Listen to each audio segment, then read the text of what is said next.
நீங்கெல்லாம் படிக்கவே கூடாதுன்னு கீழே போட்ட ஒரு புத்தகத்திலிருந்து படிச்சேன் நான். தந்திரம் 6. நான் என்ன சொல்றேன், கத்துக்கோ.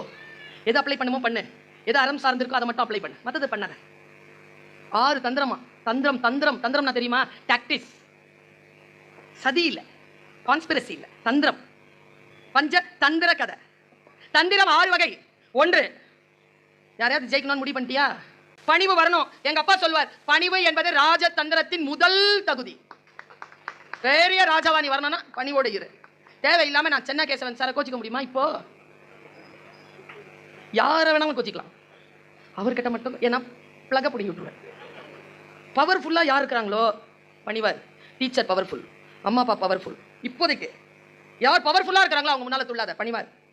இது ஒரு தந்திரத்தின் ஒரு வழி. சமாதானம், குரல் உயர்த்தி பேசாதது, சண்டை போடாதது. இன்னொன்னு இருக்குது, ஜெயிக்கணும்னு முடிவு பண்ணிட்டியா? சண்டை கூட ஒரு ஆயுதம் தானா, அது ஒரு தந்திரமா. இந்த லேட்டா வீட்டுக்கு வர ஆம்பளைங்க போடுவாங்க தெரியுமா சண்டை? என்ன பசங்க எல்லாம் தூங்கல இன்னும்? ஓ, நீ 11:30 மணிக்கு வந்த, முதல்ல அதுக்கு பதில் சொல்லு. அது காசு கொடுக்காம போயிட்டேன், அதுக்கு சொல்லு பதில்.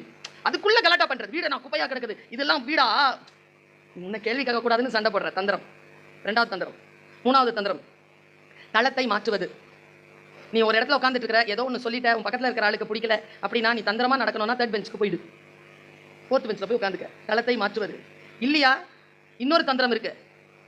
நீ போயிட்டனா உனக்கு எதிராக எதனா நடக்கும்னு சொன்னா போகாம அதே இடத்துல உட்காந்துரு. இது ஒரு தந்திரமா சார்? புக்கில் படித்தேன். அடுத்து ஃப்ரெண்ட்ஷிப் மெயின்டைன் பண்ற.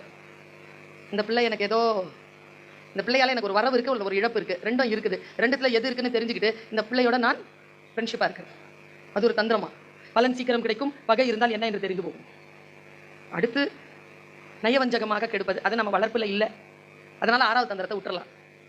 நான் என்ன சொல்கிறேன், எதுவாக இருந்தாலும் சாணக்கியனா படிங்க, தர்க்க சாஸ்திரமா படிங்க, மகாபாரதமா கம்பராமாயணமா இவங்க படிக்கூடாது, அவங்க யார் சொன்னது? படிங்க. பைபிள் படிங்க.